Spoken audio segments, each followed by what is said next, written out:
మీరు మమ్మల్ని పరిచయం చేయండి. డైరెక్ట్ వీళ్ళందరినీ పరిచయం చేయండి.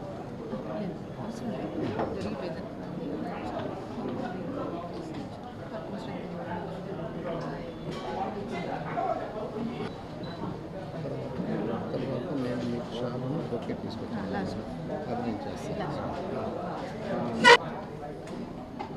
కంప్లీట్ క్లోజ్ చేయండి.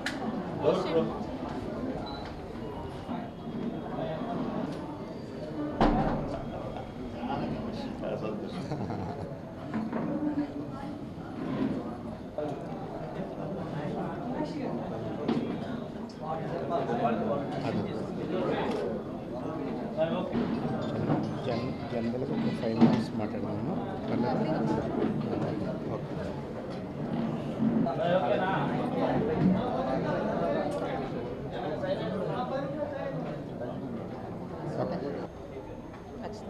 ఖచ్చితంగా వాళ్ళ ఆత్మగౌరవం కాపాడుతూ వాళ్ళ గౌరవానికి తగ్గట్టుగా వాళ్ళని పార్టీకి సంబంధించి వాళ్ళని పార్టీని స్ట్రెంథెన్ చేసేందుకు వాళ్ళకు ఒక గౌరవమైన ఇది ఇచ్చి ముందుకు వెళ్తాం.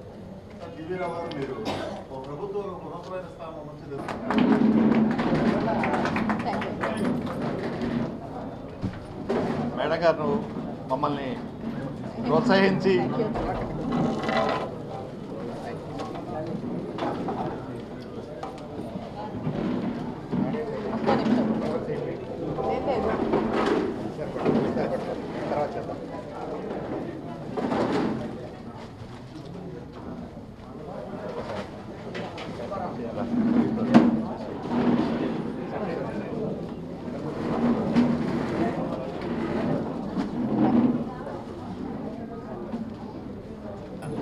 కొంచెం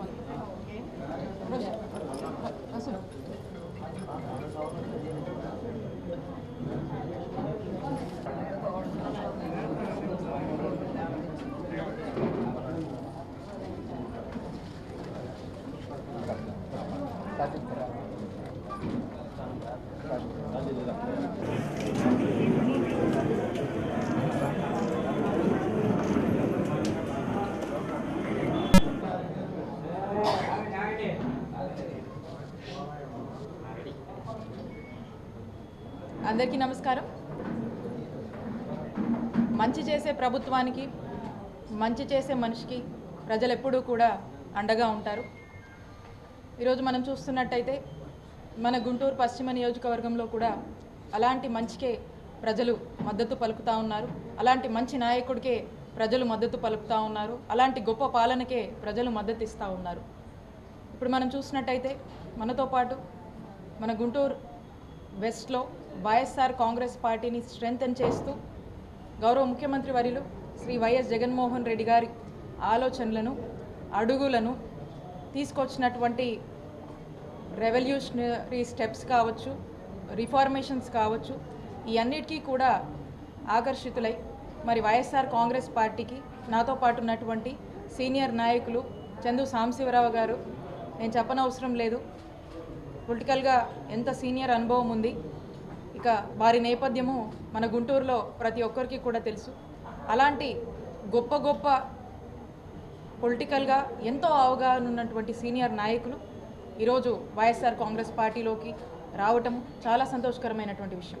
అలాగే టీవీ రావు గారు, మరి వారు ఎంతటి సీనియర్ పొలిటీషియనో, ఎంత రాజకీయంగా మరి నాలెడ్జ్ ఉన్నటువంటి వ్యక్తో, మరి ఇంతటి గొప్ప వ్యక్తులు ఈరోజు మా ముఖ్యమంత్రి గారి విధి విధానాలు నచ్చి మరి పార్టీలోకి రావడం అనేది చాలా సంతోషకరమైనటువంటి విషయం. అలాగే వీర్శెట్టి సుబ్బారావు గారు, మరి వారి యొక్క పార్టీలో ఏ విధమైనటువంటి సేవలు అందించారనే విషయం ప్రతి ఒక్కరికి కూడా తెలుసు. ఉస్మాన్ గారు మీతో మాట్లాడారు, అలాగే షాజీద్ మీతో మాట్లాడారు.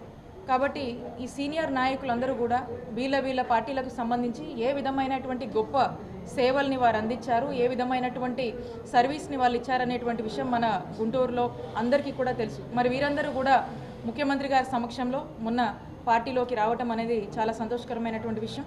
మరి ఈరోజు అందరూ కూడా మరి ఈ విషయాల్ని పంచుకుందామని ఈ ప్రెస్ కాన్ఫరెన్స్ అనేది కండక్ట్ చేసుకోవడం జరిగింది. వారందరినీ కూడా నేను మనస్ఫూర్తిగా వారందరికీ కూడా వైఎస్ఆర్ కాంగ్రెస్ పార్టీలోకి వచ్చినందుకు వారందరికీ కూడా నా కృతజ్ఞతలు తెలియజేసుకుంటా ఉన్నాను. మనం చూసినట్టయితే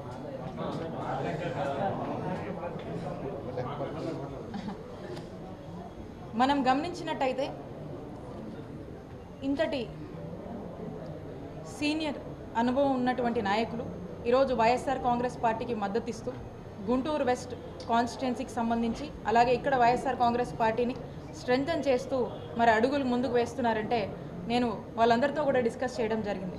వారు మొదట్లో నాకు చెప్పినటువంటి ఒక మాట ఏంటంటే, ఇంత గొప్ప పరిపాలన సంస్కరణలు కావచ్చు, ఇలాంటి రిఫార్మేషన్స్ కావచ్చు, మన ఆంధ్ర రాష్ట్రంలో ఎన్నడూ ఎప్పుడు ఏ పార్టీ కానీ ఏ రాజకీయ నాయకుడు కానీ తీసుకురాలేదు. ఈరోజు మనం గర్వంగా చెప్పొచ్చు, ఈ రాష్ట్రంలో ప్రతి గ్రామానికి మరి ప్రతి ఊరికి ఒక సచివాలయ వ్యవస్థను తీసుకొచ్చి అక్కడే ఆ సచివాలయ సేవల్ని ఈరోజు ప్రజలకు అందిస్తున్నటువంటి పాలన మనం ఎప్పుడైనా చూసామంటే ఎప్పుడూ చూడలేదు, ఒక జగనన్న ప్రభుత్వంలోనే చూసామని. ఈరోజు మన ఆంధ్రప్రదేశ్ రాష్ట్రంలో మనం ఎప్పుడైనా చూసామా అని మనల్ని మనం ప్రశ్నించుకుంటే ఎప్పుడు ఈరోజు ఉన్నటువంటి బడుల్ని బాగు చేసినటువంటి చరిత్ర ఎవరికి కూడా లేదు. జగనన్న ప్రభుత్వంలోనే ఉన్నటువంటి బడుల్ని బాగు చేసినటువంటి పరిస్థితిని మనం చూస్తూ ఉన్నాము. అలాగే ఉన్నటువంటి హాస్పిటల్ని ఈరోజు ఆంధ్ర రాష్ట్రంలో ఎప్పుడైనా వీటిని ఎవరైనా బాగు చేశారని మనం కనుక ఆలోచిస్తే ఎవరూ చేయలేదు. ఒక జగనన్న ప్రభుత్వంలో మాత్రమే ఇవన్నీ కూడా జరిగినాయని ప్రతి ఒక్కరు కూడా గర్వంగా చెప్పేటువంటి పరిస్థితి. ఈ విధంగా మనం చూసుకున్నట్టయితే ఆంధ్రప్రదేశ్ రాష్ట్రంలో ఎప్పుడు ఎన్నడూ జరగనటువంటి రిఫార్మేషన్స్, జరగనటువంటి ఒక మంచి డెవలప్మెంట్స్ కావచ్చు, ఇనిషియేటివ్స్ కావచ్చు జగనన్న ప్రభుత్వంలో జరిగాయి. ఈ అన్నిటికీ కూడా మేము ఆకర్షితులమై ఇలాంటి ఒక గొప్ప పాలనకు మద్దతుగా ఇక్కడున్నటువంటి మీకు అండగా మేము ఉండాలని చెప్పేసి ఇలాంటి ఒక గొప్ప సిద్ధాంతాలని వాళ్ళు మెచ్చి ఈరోజు వైఎస్ఆర్ కాంగ్రెస్ పార్టీలోకి రావటం చాలా చాలా సంతోషకరమైనటువంటి విషయం. అలాగే మనము చూసుకున్నట్టయితే జగనన్న పాలన అంటే పెత్తందారులకు అర్థం కాదు. జగనన్న పాలన ఏంటో వాళ్ళకి ఏమాత్రం కూడా అర్థం కాదని స్పష్టంగా మనం చెప్పొచ్చు. ఎందుకంటే జగనన్న పాలన ఏంటో ఈరోజు ఎన్నో కష్టాల్లో ఉండి పిల్లల్ని చదివించుకోలేనటువంటి పరిస్థితిలో ఉన్నటువంటి ఒక తల్లిని అడిగితే, లేదా ఇప్పుడు స్కూల్కి వెళ్తున్నటువంటి ఆ పిల్లల్ని కనుక అడిగితే జగనన్న పాలన ఏంటో, జగనన్న పాలనలో పొందినటువంటి అమ్మఒడి వల్ల వాళ్ళు చక్కటి చదువులు చదువుకోగలుగుతున్నామని ఆ పిల్లలు చెప్పే మాటల్లో, జగనన్న అమ్మఒడి వల్ల ఈరోజు పిల్లల్ని చదువులు చదివించుకోగలుగుతున్నామని ఆ తల్లి జగనన్న పాలన అంటే ఏంటో అని అమ్మఒడి పొందినటువంటి ఆ అక్క చెప్పగలుగుతుందని మేము ధైర్యంగా చెప్పగలుగుతాము. జగనన్న పాలన ఏంటి అని ఈరోజు రైతు భరోసా అందుతున్నటువంటి ఒక రైతన్న చెప్పగలుగుతాడు. రైతు భరోసా కేంద్రాల వల్ల ఈరోజు గ్రామాల్లో ఎంత ఉపయోగం జరుగుతుందో ఆ రైతన్నలు చెప్పగలుగుతారు. ఈరోజు రైతులకు ఏ కష్టం వచ్చినా కూడా ఒక ఇన్పుట్ సబ్సిడీ కావచ్చు, ఎలాంటి ఏ సమస్య వచ్చినా కూడా ఒక విపత్తులో ఆదుకునేటువంటి ప్రభుత్వం ఏది అంటే జగనన్న ప్రభుత్వం అని ఒక రైతు ధైర్యంగా చెప్పేటువంటి ఒక పరిస్థితి. అంటే జగనన్న పాలన ఏంటో, జగనన్న ప్రభుత్వం వల్ల ఏం మంచి జరిగిందో ఈరోజు ఒక రైతు చెప్పగలుగుతాడు. అలాగే ఆపదలో ఉండి వాళ్ళకున్నటువంటి ఆరోగ్య సమస్యల నుంచి వాళ్ళ ప్రాణాలు కాపాడుకునేందుకు ఒక ఆరోగ్యశ్రీ పథకం ఎంత ఉపయోగపడిందో అనేటువంటి పరిస్థితిని ఒక పేదింటి ఆ జబ్బు చేసినటువంటి ఒక వ్యక్తిని అడిగితే మరి ఆరోగ్యశ్రీ పథకం ఎంత ఉపయోగపడిందో జగనన్న ప్రభుత్వంలో తను ఈరోజు చాలా సంతోషంగా ఈరోజు బతికి ఈరోజు తన యొక్క లైఫ్ స్టైల్ని కొనసాగించుకోగలుగుతున్నాడని మరి ఆ యొక్క పేదవాడిని అడిగితే ఈరోజు ఆరోగ్యశ్రీ పథకం వల్ల జగనన్న ప్రభుత్వంలో ఏం మంచి జరిగిందో చెప్పగలుగుతాడు. ఇవన్నీ పెత్తందారులకు అర్థం కాదు. అలాగే ఈరోజు ఒక లానేస్తం ఎంత గొప్పదో అని ఒక లానేస్తం పొందినటువంటి ఒక లాయర్ని అడిగితే చెప్తాడు. అలానే ఒక మత్స్యకార భరోసా ఎంత గొప్పది అనేది ఈరోజు మత్స్యకారులను అడిగితే ఈరోజు చెప్తారు. ఇది జగనన్న ప్రభుత్వంలో మాకు జరిగినటువంటి మంచి, ఈరోజు మేము బాగున్నామని చెప్పేటువంటి ఒక పరిస్థితి. అలాగే మనం ఏది తీసుకున్న ఆర్థిక సమస్యల వల్ల ఇబ్బందులు ఉంటే ఆ ఇబ్బందుల వల్ల వాళ్ళకి ఎన్ని ఇబ్బందులు జరిగినాయి, ఎవరు ఆదుకోలేదు. ఈరోజు జగనన్న ప్రభుత్వం వల్ల ఒక చేయూత ఆసరా పథకం వల్ల వాళ్ళకు ఏ విధమైనటువంటి ఆర్థిక లబ్ధి చేకూరింది, వాళ్ళు ఎంత సంతోషంగా ఉన్నారని చెప్పి ఆ మహిళలను అడిగితే చెప్తారు జగనన్న ప్రభుత్వం ఏంటో. ఇలా ఏ అంశంలో కూడా మనం తీసుకున్నట్టయితే జగనన్న ప్రభుత్వం ఏంటో, జగనన్న ప్రభుత్వం వల్ల ఏం మంచి జరిగిందో అని అన్ని వర్గాల వాళ్ళు కూడా ఈరోజు చెప్పేటటువంటి ఒక బ్రహ్మాండమైనటువంటి ఒక గొప్ప పాలన చరిత్ర గుర్తుంచుకునేటువంటి ఒక పాలనని ఈరోజు జగనన్న ప్రభుత్వం ఇచ్చింది. ఆ ప్రభుత్వంలో మేము భాగమై పనిచేసినందుకు అలాంటి పార్టీతో వైఎస్ఆర్ కాంగ్రెస్ పార్టీతో మేము అసోసియేట్ అయ్యి ఈరోజు మేము గర్వంగా చెప్పగలుగుతున్నామంటే ఇది ప్రతి ఒక్కరూ కూడా చాలా సంతోషించగలిగినటువంటి విషయం అని చెప్పి మీ అందరికీ కూడా తెలియజేస్తున్నాము. మరీ ముఖ్యంగా మేము ఎప్పుడూ గర్వంగా చెప్పగలుగుతామని చెప్పి ఈ సందర్భంగా తెలియజేసుకుంటా ఉన్నాను. ఈ విధంగా జగనన్న పాలన అంటే ఏంటి, జగనన్న పాలన వల్ల ఎంతమంది సంతోషంగా ఉన్నారు, రాష్ట్రంలోని ప్రజలు అన్ని సెక్టార్స్లో ఉన్నటువంటి ప్రజలు ఎంతగా ఈరోజు వాళ్లకు లబ్ధి జరిగింది, ఎంతగా జగనన్న పాలన రాష్ట్రంలోని ప్రజల్లో అనేక విధాలుగా ఒక చెరగని ముద్ర వేసుకుందనేది ఈ రాష్ట్రంలోని ప్రజలందరూ కూడా చెప్తారు. మనం ఎన్నడూ చూడలేదు, మనం ఎన్నడూ వినలేదు, ఇప్పుడు చూస్తున్నాం. జగనన్న పాలన వల్ల ఈరోజు అనేక రిఫార్మ్స్ ఈ రాష్ట్రంలో వచ్చాయి. ప్రజలకు ఎన్నడూ ఎప్పుడు ఊహించుకోలేనటువంటి మేలు జరిగింది. ముఖ్యమంత్రి గారు ఇచ్చినటువంటి సంక్షేమ పథకాలు మనం చూసినట్టయితే ఈరోజు అనేక సంక్షేమ పథకాల వల్ల రాష్ట్రంలోని ప్రతి ఒక్కరూ చాలా సంతోషంగా ఉన్నారు. ఈరోజు రాష్ట్రంలో జరిగినటువంటి అభివృద్ధి వల్ల ఈరోజు రాష్ట్రం అంతా కూడా ఒక అభివృద్ధి దిశగా అడుగులు ముందుకు వేస్తూ ఉంది. ఇక ముందు ముందు కూడా ఇవి కొనసాగించుకోవాలి.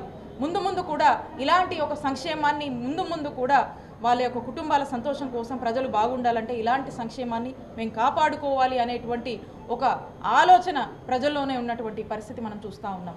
కాబట్టి జగనన్న పాలనని ప్రతి ఒక్కరూ కూడా జగనన్న పాలనని హర్షించి జగనన్న పాలనకి మద్దతుగా ఉండాలని చెప్పి ఈ రాష్ట్రంలో ఉన్నటువంటి ప్రతి ఒక్కరు కూడా మరీ ముఖ్యంగా చూసినట్టయితే బీసీలు, ఎస్సీలు, ఎస్టీలు, మైనారిటీలు ప్రతి ఒక్కరు కూడా మరి ఎంత పెద్ద ఎత్తున మద్దతుగా ఉంటున్నారో మేమంతా సిద్ధం సభల్లో మనకు స్పష్టంగా అర్థమవుతా ఉంది. కాబట్టి ఈ రాష్ట్రంలో పేదలకు మంచి చేసినటువంటి ఒక నాయకుడిగా ప్రజల యొక్క గుండెల్లో ఒక చెరగని ముద్రని తనదైన పాలనతో ముద్ర వేసుకున్నటువంటి ఒక గొప్ప నాయకుడిగా మరి ముఖ్యమంత్రి గారు చేసినటువంటి మంచి పనులు రాష్ట్ర ప్రజల గుండెల్లో మరి మిగిలిపోయాయి. ఎప్పుడు కూడా ఒక మంచి ముద్రని వేసుకున్నాయి. ఇవి కొనసాగించుకునేటువంటి బాధ్యతను ఈరోజు రాష్ట్రంలోని ప్రజలే తీసుకున్నారు. ఎందుకంటే ప్రజలు ఇస్తున్నటువంటి ఆశీస్సులు కావచ్చు, ప్రజలు వ్యక్తపరుస్తున్నటువంటి మద్దతు ద్వారా మనకు స్పష్టంగా అర్థమవుతుంది. ప్రజలంతా కూడా మరలా గౌరవ ముఖ్యమంత్రి వర్యులు శ్రీ వైఎస్ జగన్మోహన్ రెడ్డి గారిని మరలా ముఖ్యమంత్రిని చేసుకునేందుకు సిద్ధంగా ఉన్నారని చెప్పి మనకంతా కూడా స్పష్టంగా అర్థమవుతుంది. కాబట్టి నేను ఒకటే చెప్తా ఉన్నాను, ఇక్కడ గుంటూరు వెస్ట్లో కూడా ఇక్కడున్నటువంటి సీనియర్ నాయకులందరూ కూడా పార్టీలోకి వచ్చి వాళ్ళందరూ కూడా ఇక్కడ పార్టీని స్ట్రెంథెన్ చేస్తూ అందరం కూడా కలిసికట్టుగా గుంటూరు వెస్ట్లో వైఎస్ఆర్ కాంగ్రెస్ పార్టీని గెలిపించేందుకు మరి అడుగులు ముందుకు వేస్తున్నాము.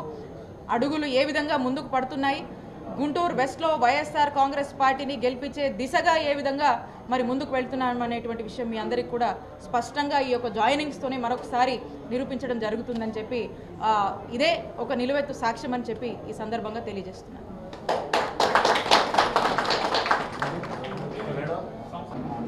అందరికీ నమస్కారం అండి.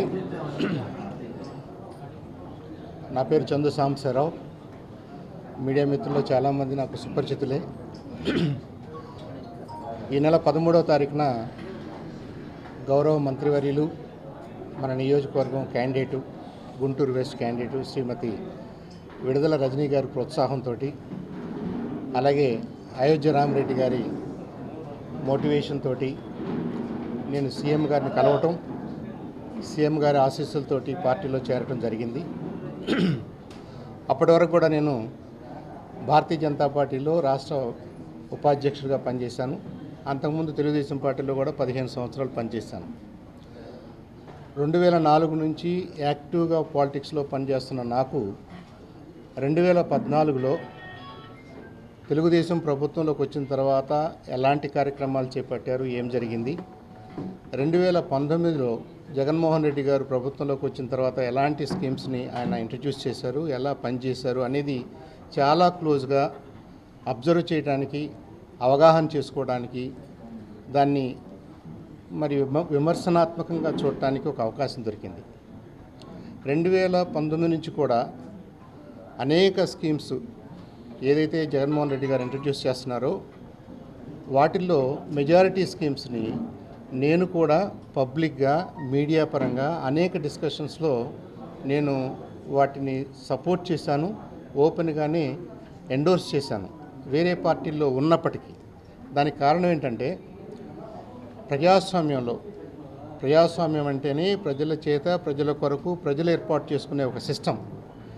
ఈ సిస్టంలో ప్రజలందరినీ భాగస్వాములు చేయాలని, ఈ ప్రజల్లో ఎవరికైతే ఎక్కువగా అవసరాలు ఉన్నాయో, ప్రభుత్వంతో అవసరాలు ఉన్నాయో, ప్రభుత్వం మేలు చేయగలదో ఆ సెక్షన్స్కి ప్రభుత్వం అండగా నిలబడాలనేదే ప్రజాస్వామ్య స్ఫూర్తి. దీని ఏమంటారంటే, మన సొసైటీని ఒక పిరమిడ్ లాగా ఊహించుకుంటే ఎక్కువ మంది కింద ఉంటారు. వాళ్ళకి బేసిక్ నీడ్స్ అంటే కనీస అవసరాల కోసం పాపం వాళ్ళు సతమతమవుతుంటారు.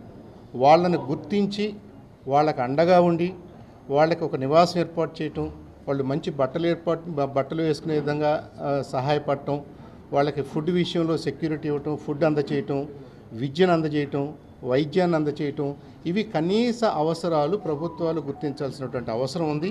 ప్రజాస్వామ్యానికి ఫండమెంటల్ ప్రిన్సిపల్స్ కూడా అవే. అయితే మరి గత ప్రభుత్వాలు చేయలేదా అంటే చేసి ఉండొచ్చు అరకొరగా. జగన్మోహన్ రెడ్డి గారు డెఫినెట్గా 2019 నుంచి కూడా ఈ అంశాలని కోర్ ఇష్యూస్గా తీసుకుని దీని మీదే ప్రధానంగా ఫోకస్ చేస్తూ ఇవి సరిగ్గా ఉన్నప్పుడే ప్రజలు ఆరోగ్యంగా, ఆనందంగా, కేపబుల్గా తయారవుతారు.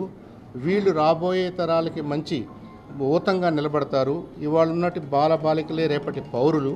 వాళ్ళని తీర్చిదిద్దితేనే మనకి మానవ వనరులు అభివృద్ధి చెందుతాయి. కాబట్టి ఇలా ఇప్పటి అవసరాలు, రాబోయే తరం అవసరాలని గుర్తిస్తూ ఈ సెక్షన్స్ని పైకి తీసుకురావాలని చెప్పేసి ఆయన ఏదైతే ప్రయత్నం చేస్తున్నారో ఆ ప్రయత్నాన్ని నేను 100% గత 5 సంవత్సరాలుగా సపోర్ట్ చేశాను. మరి ఈ 5 సంవత్సరాలుగా నేను ఇక్కడికి రావచ్చు కదా, ఇక్కడ ఉండే సపోర్ట్ చేయొచ్చు కదా అని కొంతమందికి అనుమానం రావచ్చు. ప్రతిదానికి ఒక టైం ఉంటుంది, ప్రతిదానికి అసెస్మెంట్ పీరియడ్ ఉంటుంది, ప్రతిదానికి ఇంక్యుబేషన్ పీరియడ్ ఉంటుంది.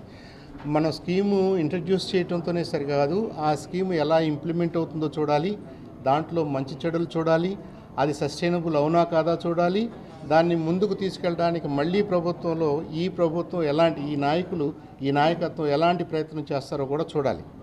జగన్మోహన్ రెడ్డి గారు నవరత్నాల రూపంలో ఇస్తున్నటువంటి ఈ స్కీమ్స్ అన్నీ కూడా బాటమ్ ఆఫ్ ద పిరమిడ్ని పైకి తీసుకురావడంతో పాటు అంటే పేద బడుగు బలహీన వర్గాలను ఒక స్టెప్ పైకి తీసుకురావాలి అనే సదుద్దేశాన్ని ఆయన విడిచిపెట్టకుండా మళ్ళీ 2వ టర్మ్ ఎలక్షన్స్కి వెళ్తున్నప్పుడు కూడా నేను అదే దాన్నే ప్రమోట్ చేస్తాను, నేను స్టిక్ అయి ఉన్నాను, నేను వణకను తొణకను, నేను I'm committed to my core principles అని ఏదైతే అనగలుగుతున్నాడో దట్ షోస్ హిస్ స్ట్రెంగ్త్.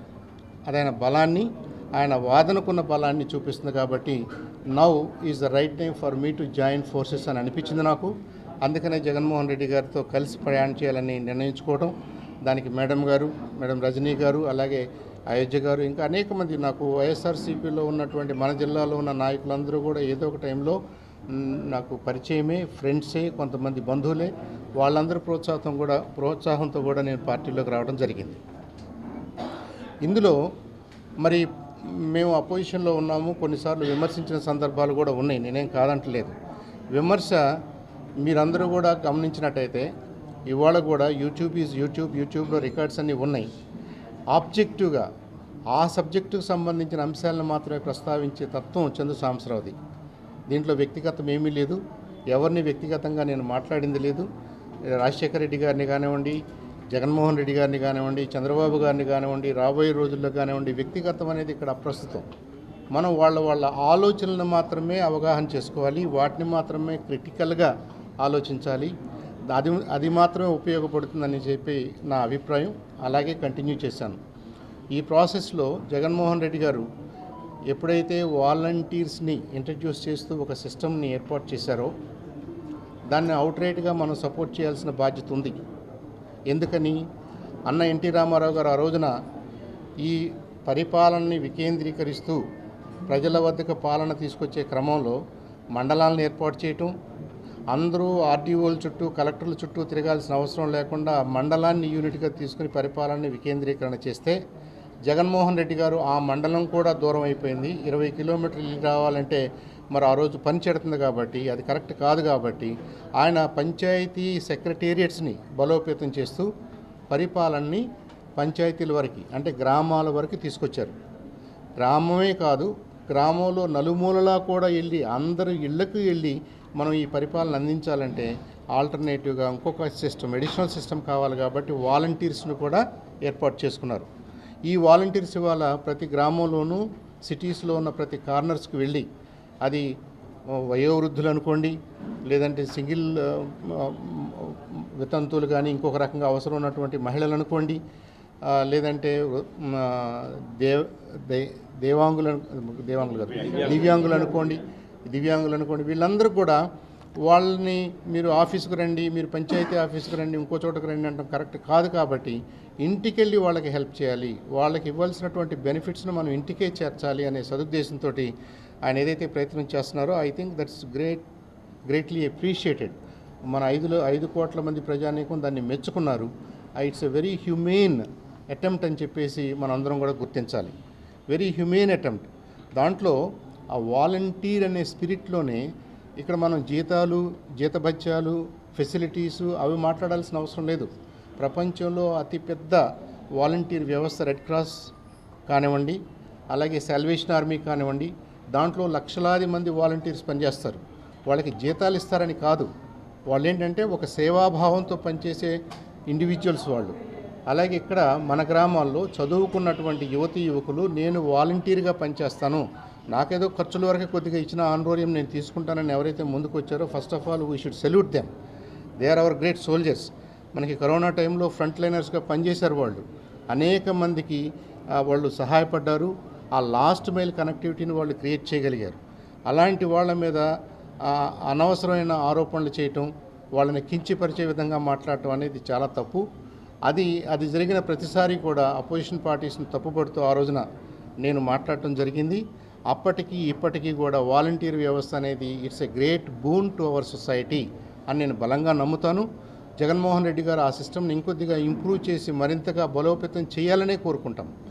అయితే ఇవాళ అపోజిషన్ పార్టీస్ వాళ్ళు ఏమంటున్నారంటే మొదట్లో విమర్శించారు, వాళ్ళ సమస్యలను ఏం చెప్పారు, అది అబాలిష్ చేయాలని చెప్పారు. ఇవాళ తప్పనిసరి పరిస్థితుల్లో సొసైటీ దాన్ని ఎండోర్స్ చేసింది కాబట్టి, అందరూ ఎండోర్స్ చేశారు కాబట్టి తప్పనిసరి పరిస్థితుల్లో వాలంటీర్స్ ఉంటే మంచిది, వాళ్ళకి మేము మెరుగైన జీతాలు ఇస్తామని చెప్పేసి మొసలి కన్నీళ్లు కారుస్తున్నారు. ఇది చాలా చాలా దురదృష్టకరం. మీకు ఆ పార్టీ ఒక 5 సంవత్సరాల్లో ఏం జరగబోతుందో కూడా చూడలేనటువంటి హ్రస్వ దృష్టి ఉంటే, షార్ట్ సైటెడ్నెస్తో మీరుంటే what type of leadership is that? ఇక్కడ జగన్మోహన్ రెడ్డి గారు ఒక 5 సంవత్సరాలు, 10 సంవత్సరాలు, 20 సంవత్సరాలు ఇవాళ ఎలిమెంటరీ స్కూల్లో చేరిన కుర్రాడు రేపు ప్రొఫెషనల్గా ఈ వరల్డ్కి ఒక రిసోర్స్గా మారాలంటే ఏం చేయాలో ఆయన ఆలోచిస్తున్నాడు. వీళ్ళని ఫుల్ ప్రొఫెషనల్గా తీర్చిదిద్దాలని, ఒక డెవలప్డ్ హ్యూమన్ రిసోర్స్గా వీళ్ళని క్రియేట్ చేయాలని చెప్పేసి ఆయన ఆలోచిస్తున్నాడు. ఆ క్రమంలోనే నాడు నేడు అంటూ స్కూల్స్ని బాగా రెనోవేట్ చేశారు. మనందరికీ తెలుసు మన స్కూల్స్ ఏ ప్రభుత్వ పాఠశాలకు వెళ్ళినా మనం చదువుకునేటప్పుడు ఎలా ఉందో తెలుసు. ఒక 5 సంవత్సరాల క్రితం ఎలా ఉందో తెలుసు, ఎలా ఉందో చూసాం, ఇప్పుడు ఎలా ఉన్నాయో మనం చూస్తున్నాం. So it's a great leap forward. ఇదే స్పిరిట్ తోటి ఆయన ఇంకొద్దిగా ముందుకు తీసుకెళ్తారు. ఇంకొద్దిగా కంప్యూటరైజేషన్, అదర్ టూల్స్ను వాళ్ళకి ఇస్తారు, వాళ్ళని కనెక్ట్ చేస్తారు ఇంటర్నెట్ తోటి. వాళ్ళ చేతుల్లో వాళ్ళ ట్యాబ్స్ ఉన్నాయి, ప్రపంచం వాళ్ళ ముందుంది. అంటే మీరు ఎక్కడెక్కడో పుస్తకాలు కొని ఆ లైబ్రరీ, ఈ లైబ్రరీ, ఆ పుస్తకం, ఈ పుస్తకం అనుకోవాల్సిన అవసరం లేదు. వాళ్ళకి ఏం కావాలో వాళ్ళ చేతుల్లోకి వచ్చేసింది ప్రపంచం. కాబట్టి ఆయన చేస్తున్నటువంటి ప్రయత్నం ఈజ్ ఎ గ్రేట్ లెవెలర్ అంటారు. అంటే మన అసమానతలు, మన సొసైటీలో ఉన్న అసమానతలను తగ్గిస్తూ అందరికీ లెవెల్ ప్లేయింగ్ ఫీల్డ్, మనందరం ఒకే ప్లాట్ఫామ్ మీద ఉండి ఇప్పుడు మనం పోటీ పడాలి, పోటీతత్వాన్ని పెంచుకోవాలి. అంతేగాని ఒకళ్ళకి భోజనానికి లేక, ఉండటానికి లేక, తినడానికి లేక ఇవన్నీ ఇబ్బంది పడుతూ వాళ్ళు ఒక ఐఏఎస్ ఆఫీసర్ కొడుకుతోటో, ఒక గవర్నమెంట్ ఆఫీసర్ కొడుకుతోటో, ఒక ధనవంతుడి కొడుకుతోటో ఎలా పోటీ పడతారు? పడలేరు. కాబట్టి జగన్మోహన్ రెడ్డి గారు ఏంటంటే అందరికీ అర్థమయ్యేలాగా ఏమంటున్నాడు, ధనవంతులకి, పేదవాళ్ళకి ఈ అంతరాలను తొలగించడం కోసం నేను కష్టపడుతున్నాను. కాబట్టి మన ఫైట్ ఈ రెండింటి మధ్యనే జరుగుతుంది. పేదరికం వర్సెస్ ఆ ధనవంతులైన కొద్ది మందికి ఏమున్నాయి అవకాశాలు, వాళ్ళ అవకాశాలు వాళ్ళకి అట్టు పెడతాం, ఏం తగ్గించాల్సిన అవసరం లేదు. కానీ ఈ పేదలకు మనం అవకాశాలు ఇవ్వడం ద్వారా, వీళ్ళని పైకి తీసుకురావడం ద్వారా ఒక లెవెల్ ప్లేయింగ్ ఫీల్డ్ని క్రియేట్ చేస్తూ, మరి ఇంత పెద్ద రాష్ట్రంలో మనం గనక ఈ హ్యూమన్ రిసోర్సెస్ని కాపాడుకోగలిగితే, డెవలప్ చేసుకోగలిగితే మన దేశానికి మనం వెన్నెముకవుతాం, ప్రపంచానికి కూడా మనం వెన్నెముకవుతాం. అలాంటి నోబుల్ ఐడియాస్ తోటి ఆయన పనిచేస్తున్నారు. కాబట్టి I think we all should support him, we should stand by him.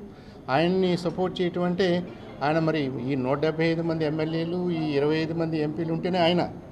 ఇలాంటి సిస్టంలో ఉన్న ప్రతి ఒక్కళ్ళని కూడా మేడం గారు ఇప్పుడు గుంటూరు వెస్ట్ నుంచి పోటీ చేస్తున్నారు. ఈవెన్ మనం సపోర్ట్ చేయడం ద్వారా మనం జగన్మోహన్ రెడ్డి గారిని సపోర్ట్ చేస్తున్నాం.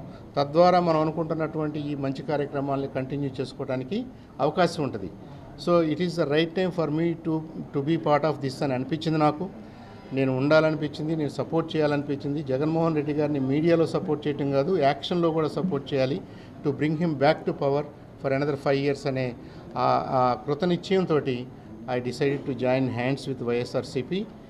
అండ్ నన్ను మరి ఆహ్వానించి నాకు అవకాశం ఇచ్చినటువంటి మొదటిగా మన మేడం గారికి, రజనీ గారికి ప్రత్యేకంగా ధన్యవాదాలు, కృతజ్ఞతలు తెలియజేసుకుంటూ, అలాగే మరి అయోధ్యరామరెడ్డి గారికి కూడా ధన్యవాదాలు తెలియజేస్తూ, హూఎవర్ ఈజ్ దేర్, మన జిల్లాలో ఉన్నటువంటి నాయకులు, జిల్లా బయట ఉన్న నాయకులు కూడా నాకు చాలామంది పరిచయం ఉంది. వాళ్ళందరి ఇన్విటేషన్ మీద నేను రాగలిగాను కాబట్టి వారందరికీ కూడా నేను ధన్యవాదాలు తెలియజేసుకుంటూ, మరి ముఖ్యంగా ముఖ్యమంత్రి శ్రీ జగన్మోహన్ రెడ్డి గారికి ప్రత్యేకంగా ధన్యవాదాలు తెలియజేసుకుంటూ వేదిక పెద్దలు, మీడియా మిత్రులకు అందరికీ నమస్కారాలు. నా పేరు డాక్టర్ టీవీ రావు. నేను ఎంఎస్సీ పిహెచ్డీ చదువుకున్నాను. గ్రూప్ 1 ఆఫీసర్గా 20 సంవత్సరాలు ఉద్యోగం చేయడం జరిగింది. 2004 సంవత్సరంలో గుంటూరు వెస్ట్ నుంచి ఎమ్మెల్యేగా పోటీ చేయడం జరిగింది.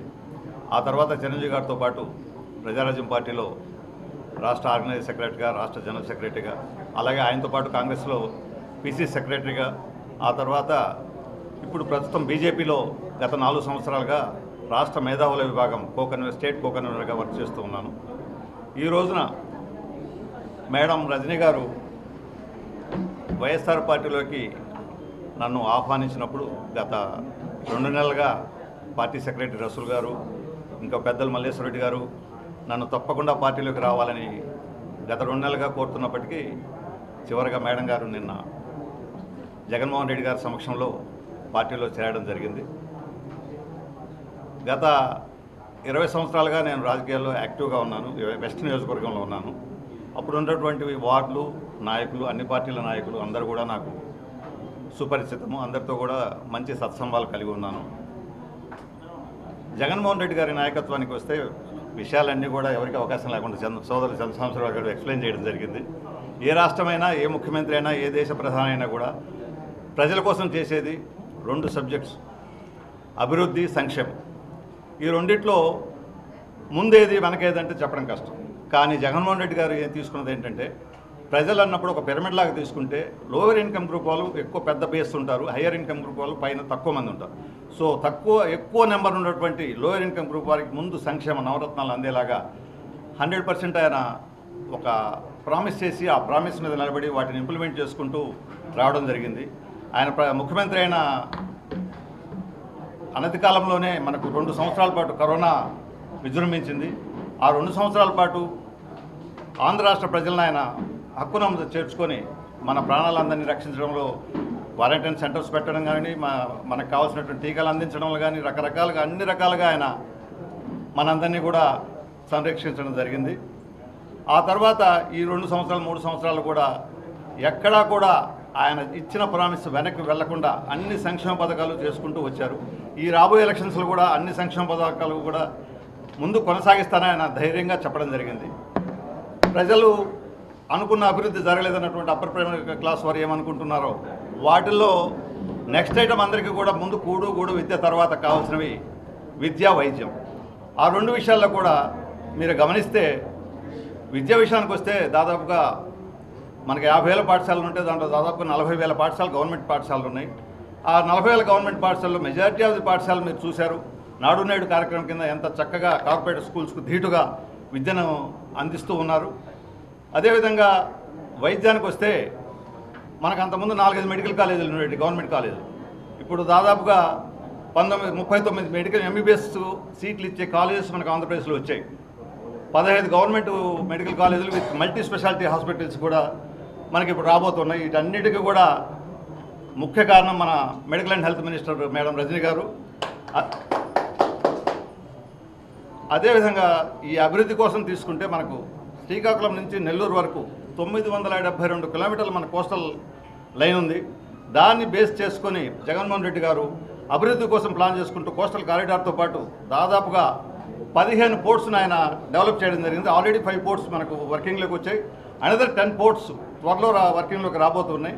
ఈ విధంగా సంక్షేమ కార్యక్రమంతో పాటుగా వైద్యం విభాగాల్లో కామన్ మ్యాన్కు కావాల్సినటువంటి అన్ని సౌకర్యాలు కల్పిస్తూ పట్టు వదలకుండా ఆయన చెప్పిన మాట నిలబెట్టుకుంటూ పరిపాలన సాగిస్తున్నటువంటి young dynamic chief minister YS Jaganmohan Reddy గారిని బలపరచాలనే ఉద్దేశంతో మేడం రజనీ గారి ఆధ్వర్యంలో ఈ పార్టీలో చేరడం జరిగింది. నేను సభాముఖంగా చెప్పేది ఏంటంటే వెస్ట్ నియోజకవర్గం ముఖ్యంగా రాష్ట్ర వ్యాప్తంగా నాకు ప్రజారాజ్యం పార్టీ వల్ల రాష్ట్ర వ్యాప్తంగా జనసేన వాళ్ళు కానీ ప్రజారాజ్యం పార్టీ వాళ్ళు కానీ తెలుసు, అందరూ కూడా నాకు తెలుసు, నాయకులు కార్యకర్తలు చాలా మటుకు అందరూ బాగా పరిచయం ఉంది. కానీ ముఖ్యంగా వెస్ట్ నియోజకవర్గం నేను గత 20 సంవత్సరాలుగా ఇక్కడే ఉన్నాను. అందరినీ కలుపుకొని మేడం గారి తరఫున మేడం గారిని మళ్ళీ మన మినిస్టర్గా చూసే వరకు విశ్రమించకుండా నా వంతు కృషి నేను తప్పకుండా అందిస్తానని చెప్పి సభాముఖంగా తెలియజేస్తున్నాను. Thank you.